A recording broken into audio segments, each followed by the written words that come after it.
आपने उन तांत्रिकों के बारे में सुना होगा जो सच में तांत्रिक होते हैं। ये हाँ। छोटी मोटी चीज़ें नहीं करते, बाबा वाली चीज़ें नहीं करते।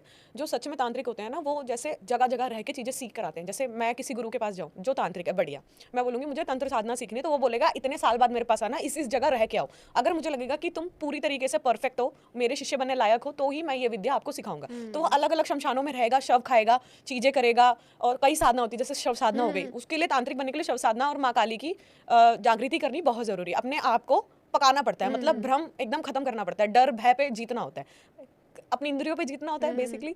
तो वो ऐसा ही होता है। अब 12 मान लो 12 साल तक उसने घूमा, सब चीज़ें सीख गया।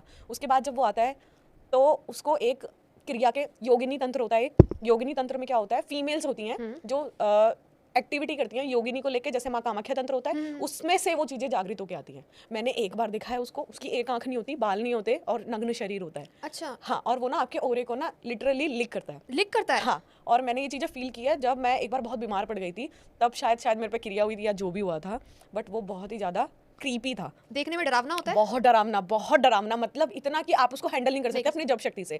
अगर आपको कवच, बढ़िया वाले कवच नहीं लगाने आते, तो फिर कुछ नहीं हो सकता आपका। रैंडम पर्सन को नहीं दिखते हैं क्या ये बैताल? क्योंकि इसके बारे में बात भी नहीं होती और कोई बोलता भी नहीं है कि मैंने किसको देखा, बट आई थिंक जो लोग इस मार्ग में हैं वही देख पाते हैं। देखो, ये ना चीज़ें एक ही बार जागृत होती है, और जैसे राम बाण है, एक ही बार जाएगा तो डिस्ट्रॉय होगी चीज़। एक बार कमान चढ़ गया तो कुछ नहीं कर सकते, सेम ऐसे होता है। एक ही बार जमीन से निकलेगा, एक ही बार काम करेगा, अगर बीच में कोई हुआ तो आपकी जो भेजने वाला है उसकी जान ले लेगा। ओके। ऐसे तो तांत्रिक को फिर वो प्रेशर करते हैं, बस कवच से बच सकते हो आप। 13 दिन तक आपका पीछा करता है, 13 दिन का टाइम देगा, 13 दिन में आपको मार देगा, या तो आपके पैर खराब कर देगा, या तो फिर आधी बॉडी पैरालाइज कर देगा।